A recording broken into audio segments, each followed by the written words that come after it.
last week I went out and set up my pop-up blind, and I was planning on trying to shoot a hog because we need meat right now, and we got a big giant 300-pound hog I need to get rid of, and I wanted to hunt them with my recurve I just got. So I went in there and I went first and set my target up and was shooting, and I can't shoot that 62-inch recurve out of that pop-up blind. Even when I'm careful, it hits the canvas part of the pop-up, and it throws me off. It makes me worry about it, so I can't even hit it.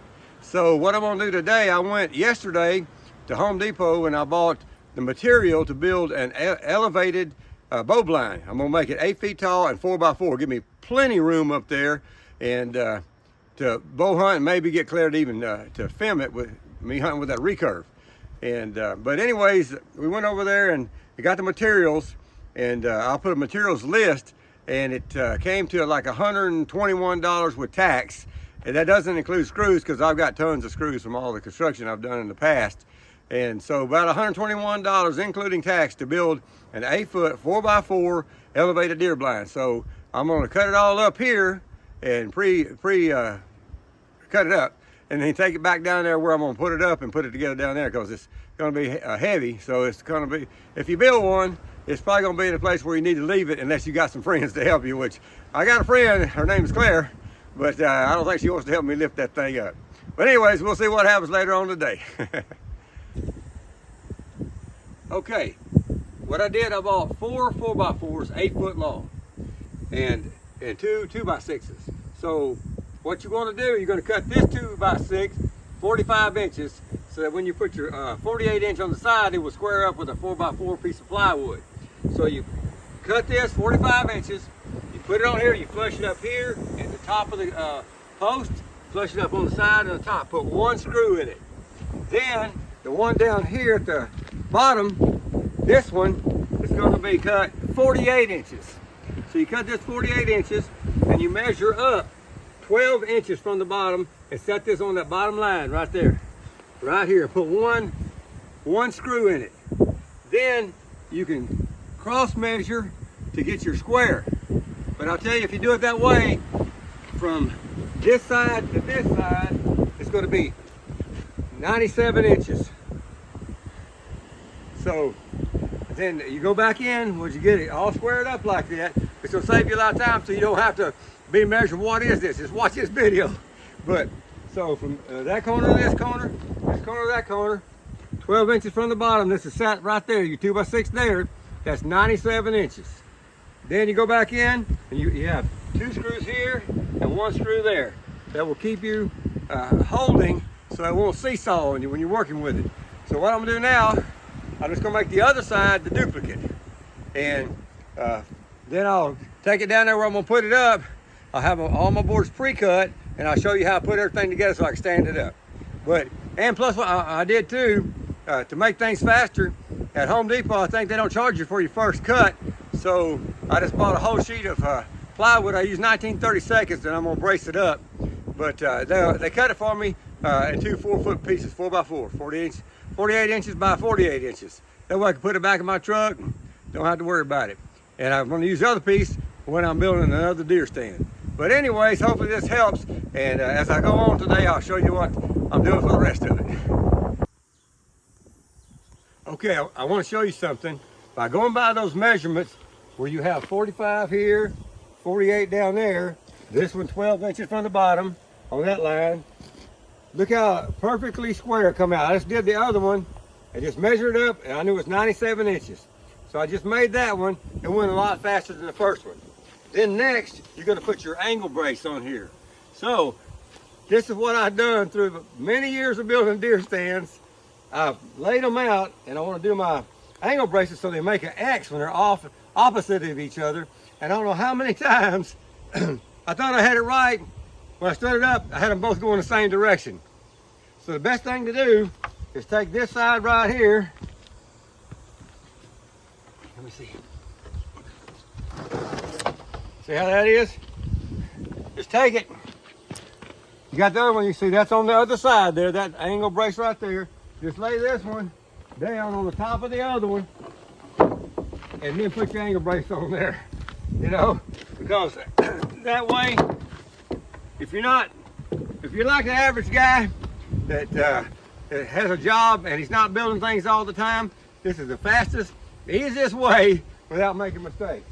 So you just put it back on there, lay your 2x4 down, put a straight line here, mark it, put a straight line there, mark it, screw them down and cut them off. That makes it a lot faster. Now what I'm gonna do, I was gonna take everything down the hill back in there where I hunt, but I could, looking at it, it'll fit right on my little trailer. So I'm gonna line this up, flip it up on the side, and put it all together. But what you're gonna have to do with that, you're gonna have to level the bottom one up. So you're gonna have a lot of little drops of 2x4s and things like that when you were cutting. Just use that to level this one up, get it level, and then you can lay up your other side and just butt them together, and they'll be pretty close, and then you can square that up. But we'll see how that turns out in a minute. Okay, I got both halves ready. So the way I'm gonna put them together, easiest way for me to do it is to screw this 2x6 here on the top and that 2x6 right there on the bottom. Now I'm gonna stand this here and stand it up, and then I'm gonna get Claire to hold the other side while I get them together right quick. You'll see how that goes. Okay, now we've flipped it over, we stood this side up, flipped it over, and screwed that side in. That was real easy. And then now we've got half of our scissor brace right here on this side. And what I did, I'm gonna stand it up and do the other two and I'll be finished. But see right here, I just put me a temporary right there. Just grab the 2x4, screw that so it's held together right there. That way I can stand it up and only put one screw in each side. It's plenty tight enough. We'll stand it up, we'll put the top plate, the bottom plate on that, and the floor, and we're done.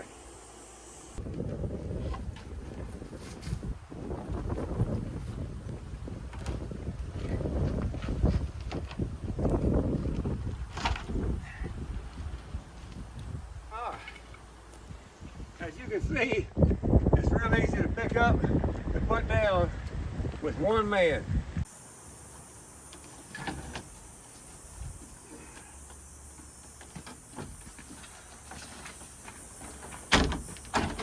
There. Okay. We're all done. All I gotta do tomorrow is put a ladder on it. And but anyways, if you look at it from over here, right over this way here, it's pretty straight up and down. One side at the bottom is 54 and the other side at the bottom is 48.